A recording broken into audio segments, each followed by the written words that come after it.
kuwi. Budaya. Berarti kalau kita bicara budaya di Jawa, di Indonesia, khususnya budaya Islam ya. Kita nato kira-kira ada ndak Apa? lembaga, organisasi, kelompok yang mungkin kita ngomong langsung ke budaya Islamnya ya. Kalau mau budaya, kita nggak mau religi banyak lah budaya yang mungkin tidak membawa religi banyak. Tapi kalau semisal di Jawa ini adakah budaya lembaga, kelompok atau suatu perkumpulan itu memang yang mereka membahas, melestarikan dan bisa, ini yang paling penting sih kalau menurut saya, bisa menjelaskan, karena kan mau budaya Islam ya, bisa menjelaskan budaya iki ku mungkin tarian iki atau iki ku nilainya iki loh ning Islam itu ada ndak? Ada. Jadi gini, sebelum Islam masuk di Indonesia, di Nusantara, itu kan penduduk pribumi asli Nusantara ini kan orang yang sudah mempunyai apa ya istilahnya animisme dan dinamisme, duwe kepercayaan, percaya nang wit kae nek kesektane ngene nang watu kae duwe itu masih mempunyai kepercayaan itu. Satu itu. Kemudian pada abad keempat ditandai dengan kerajaan Kutai Kartanegara. Kerajaan Kutai itu kan kerajaan pertama di Indonesia abad keempat. Bahkan abad keempat itu sebelum Kanjeng Nabi lahir. Kanjeng Nabi kan abad kelima. Iya kan. Dari Kutai Kartanegara itu abad keempat. Hindu sudah masuk di Indonesia. Hindu sudah masuk di Indonesia. Kemudian abad ke-7 Sriwijaya itu kan Buddha. Buddha masuk di Indonesia. Jadi sebelum Islam masuk di Indonesia, sebelum apa itu saudagar-saudagar Arab, saudagar-saudagar dari India di Indonesia menyebarkan agama Islam, kepercayaan wis enek nang Indonesia, Hindu wis enek nang Indonesia, Buddha wis enek nang Indonesia. Lah, jadi apa ya namanya? Dari kebudayaan-kebudayaan itu Islam akhirnya berbaur dengan mereka itu. Dalam arti seperti ini. Melebur kan mungkin. Bukan melebur ya. Berbaur. Bukan. Budaya asalkan itu baik dan bagus, maka itu asalkan tidak menyalahi syariat loh ya, dilaksanakan. Tetapi kalau budaya itu jelek atau budaya itu tidak pas dengan syariat Islam, ditinggalkan. Suatu contoh misalkan ini, tayub. Dulu pada waktu ini kayak Masjid Demak dibangun. Masjid Demak dibangun oleh Wali Songo yang notabene ada Sunan Giri, Sunan Bonang, Sunan Kudus, Sunan Kalijogo dan lain sebagainya. Setelah Masjid Demak dibangun dan berdiri, itu diresmikan dengan pertunjukan wayang kulit mengambil lakonnya Dewa Ruci. Iya, Dewa Ruci. Ruci itu kan sebenarnya guru yang suci atau roh suci atau apalah. Ruci itu Dewa Ruci itu artinya apa ya? Seorang manusia yang ingin mencari Tuhannya. Jadi seorang Bimo itu pengen apa ya namanya? Pengen goleki sejatine urip. Pengen goleki sejatine urip. Berarti makanya dia walaupun saking takdimnya, saking taatnya dia dengan gurunya Bathara Durna, walaupun sebenarnya Bathara Durna ini ngaco utawa nek memberikan ilmune kuwi kanggo piye supaya Bima iki tersesat, supaya Bima iki engko ora tapi karena dia itu yakin dengan gurunya, taat dan takdim, kon jegur ning segara dia jegur, kon munggah ning gunung dia munggah. Makanya nek ning pewayangan kon jegur ning Samudra Minangkalbu. Nah, kon goleki banyu perwita suci. Nah, terus kon munggah ning Gunung Reksamuka. Kon goleki kayugung susuhe ngangin. Nah, seperti itu kan. Tapi itu tidak dijabarkan budaya itu kita sepele tapi makna yang terkandung di dalamnya luar biasa. Gunung Reksamuka, Gunung Reksamuka. Reksa itu kan apa ya namanya? Ngopeni atau ngopeni. Muka itu kan wajah. Jadi openono wajahmu yang paling depan itu apa? Jadi ngopeni ning wajahe. Terus kemudian Samudra Minangkalbu. Samudra itu ya samudra, minang itu kan meminang, kalbu itu hati. Jadi hati ini dikaitkan atau dipinang. Kemudian kon goleki banyu perwita suci itu banyu suci Yo nek kanggone wong Islam yo wudu kuwi. Kon wudu. Seperti itu kan golek kayu gung susu angin. Kayu itu kan kayun itu karep. Karep itu kekarepan. Gung itu guwede. Kayu ding. Kayu gung susu angin. Wong nek pengen goleki sebuah kekarepan, goleki kemauan, susu angin ini apa tuh? Susu angin kan apa namanya? Jantung. Atau hati. Ya kudu iso ngresiki atine. Kudu bener lakune. Kudu mantep TKT. Makanya uang, sukses, kasembadan, ginayuh, berhasil kepada apapun. Satu, kudu resik atine. Loro, kudu bener niate. Telu, kudu mantep TKT. Wih. Wih. Pewayangan semacam itu, nah kan kata yang orang nggak paham. Padahal, jadi totok ini kan. Iya, kan ada intisari nih, enak agama nih. Kanjeng Sunan Kalijaga dalang lakon itu. Penonton kan pada waktu itu tontonan sing paling merakyat, sing paling diseneng rakyat kan wayang. Oleh mlebu nonton wayang tapi syaratnya kudu wudu, kudu maca syahadat, kudu sholat, dan itu cara mengislamkan seperti itu.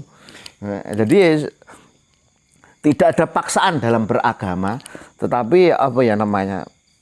Luwes, tidak ada paksaan dalam beragama, tapi mengenalkan intisari dari ajaran agama dengan lewat budaya. Jadi wong sing diajak ya ora rumangsa dijak. Jadi seneng, jadi melu karepe dhewe. Ngono kuwi. Bukan ditodong, diancam, tapi karepe dhewe. Malah sing angel kan nek diancam ngono kan gak saka krenteke ati ngono kuwi. Nek saka atine dhewe kan wis menak mlaku karek. Nah kalau semacam ini kan ngobrol dengan orang yang mungkin kita tahu, oh orang ini paham, bisa mungkin tak takut iki sih bisa menjelaskan. Nah kembali pertanyaan tadi saya, ada ndak organisasinya atau kelompoknya yang mereka tuh ada komunitas? Ada. Gitu. Kalau di Nahdlatul Ulama, kalau di PBNU, pengurus besar Nahdlatul Ulama itu ada lembaga yang namanya Les Bumi. Itu lembaga seni budaya Muslimin Indonesia di bawah naungan PBNU, Nahdlatul Ulama. Kalau yang lainnya saya nggak tahu, tapi ya ada lah, mungkin di Muhammadiyah sendiri juga ada, di NU ada. Tapi kalau yang saya ketahui di NU ada Les Bumi. Les Bumi. Lembaga Seni Budaya Muslimin Indonesia. Oh singkatan, Lembaga Seni Budaya Muslimin Indonesia. Membahas yang semacam tadi gitu. Iya. Wayang kan orang, oh sih kok ono wayang sih iya. Tahlilan pun dibahas juga. Tahlilan dibahas, manakipan, apal berjanji, apa namanya tibaan, semuanya ada di situ, ada. Dan berusaha untuk melestarikan apa ya namanya budaya-budaya Islam yang ada di Indonesia yang seperti itu kita diopeni, dilestarikan. Kalau di NU kan mengenal istilah apa yang namanya al-muhafadzatu ala hadimis salih wal jahdu bil jadidil aslah. Jadi ngopeni budaya sing apik, tapi juga menerima budaya modern yang apa namanya tidak bertentangan dengan syariat. Tugasnya Les Bumi seperti itu, menjaga budaya yang mengakar neng masyarakat Nusantara yang baik dijaga, diopeni, tapi juga menerima budaya modern yang tidak bertentangan dengan syariat. Jadi Les Bumi itu tidak melulu membahas yang sudah. Kesannya kayak sudah kuno dulu itu. Ya enggak. Yang modern pun juga diterima. Yang kemungkinan juga akan bisa masuk. Gitu. Ya kan tadi kan saya udah bilang budaya atau seni itu kan melepas tanpa batas. Nek wong Jawa ngarani nut zaman kelakone. Jadi budaya itu setiap tahun mesti berbeda lah. Tapi tetap apa ya jenenge tiap tahun mesti ada perubahan. Dinamis. Nah, betul. Makin malam makin syahdu ini. Iya, syahdu arek kancane jangkrik ta. Ngene sepi. Itu ya setahu saya ya cuma seperti itulah. Saya apa ya namanya banyak belajar. Aku ya pakai sinau karo gus-gus karo kiai-kiai sewaneng pondok banyak belajar sekali. Sama, tapi juga masih belajar. Saya tuh mikir wah lihat dia guyon-guyon iki sebenarnya wah iki Ya sini yo ndak. Sini ya ngeri. Ya gak jane ya apale kuwi tok. Apale kuwi tok. Jadi memang ada ya organisasinya tersebut Les Bumi tadi. Ada. Itu Mas dibuka jajan nih. Ayo. Kalau siapa kalau? Karena kalau gini, mungkin kadang gini. Saya yakin kalau banyak orang itu yang bisa menjelaskan. Cuman kan kalau ibaratnya apa ya? Beriak tak beraturan ning kono mencah-mencah tanpa diinput sebuah komunitas itu kan. Iya. Geduk tularnya itu di era semakin sekarang itu kayak makin jauh. Nah, kalau memang ada semacam organisasi atau komunitas itu kan itu loh yang nanti itu bisa menjelaskan iki loh maksudnya. Seperti tadi kan pewayangan. Nek ning Islam maksudnya ngene iki lho. Iya. Kadang kan mungkin beda istilah. Sitoke basa Jawa, sitoke basa Arab. Nah, tadi kan Ya mungkin karena kita di lingkup orang Jawa dan kebetulan di masa itu, di tahun itu nek dikai omongan rada angel gak nampa. Iya. Jadi kan namanya dakwah itu kan kalau saya bilang dakwah itu harus menyesuaikan dengan kondisi jamaahnya. Nggak bisa dipaksakan, nggak bisa dipaksakan. Jadi awake dhewe apa ya menyampaikan dakwah, menyampaikan ilmu agama kuwi ya kudu menyesuaikan, kudu sesuai adae. Jadi pemadah gelas ya aja disoki ember. Ada ember ya jadi disoki gelas, ya disesuaikan. Disesuaikan. Ada sebuah kisah, ada sebuah apa ya namanya? Ini kisah ini sangat populer oleh orang-orang sufi, orang-orang anu kisah ini sangat populer. Seorang apa namanya? Iya, Imam Al-Ghazali. Oke, Imam Al-Ghazali. Imam Al-Ghazali itu kan Hujatul Islam. Betul. Itu tokoh besar ulama yang luar biasa sekali. Dia itu seorang alim, orang yang pinter dengan agama, seorang yang ahli ibadah, orang yang soleh dan lain sebagainya. Tapi dia itu masuk surga. Itu bukan karena kealimannya, bukan karena ilmu agamanya, bukan karena ibadahnya, bukan karena solehnya. Tetapi apa? Dia itu bisa masuk surga itu hanya karena dia itu menolong seekor lalat yang tenggelam di air. Cuman menolong seekor lalat. Iya, menolong seekor lalat yang tenggelam di air, yang menjadi wusul atau menyebabkan Imam Al-Ghazali masuk surga. Bukan karena dia itu seorang tokoh yang lu alim, bukan ahli ibadah, bukan seorang yang soleh. Walaupun itu semuanya termasuk masuk kategorinya, tetapi yang lebih, kenapa dia bisa masuk surga? Allah meridhoinya masuk surga ya karena dia menolong lalat yang masuk di air. Jadi pada intinya apa? Jangan menyepelekan kebaikan sekecil apapun. Nah, ya. Menolong seekor lalat. Imam Al-Ghazali lah. Cara dia paling galah dulu bisa. Iya, itu luar biasa. Itu populer sekali itu neng apa ya cerita itu. Pernah. Makanya kan apa ya? Tidak bisa lah manusia itu menghakimi. Tidak bisa manusia itu menjadi Tuhan, itu nggak bisa. Manusia ya manusia, nggak bisa menghakimi, nggak bisa menyalahkan dan membenarkan apa namanya wilayah apa ya namanya ibadahnya orang lain, nggak bisa. Jadi tugasnya manusia itu kewajibannya kan hanya sebenarnya manusia diciptakan di dunia ini, neng dunia ini kan wajibnya mung loro, siji kan nyembah neng Gusti Allah, loro dititahna menjadi pemimpin kan.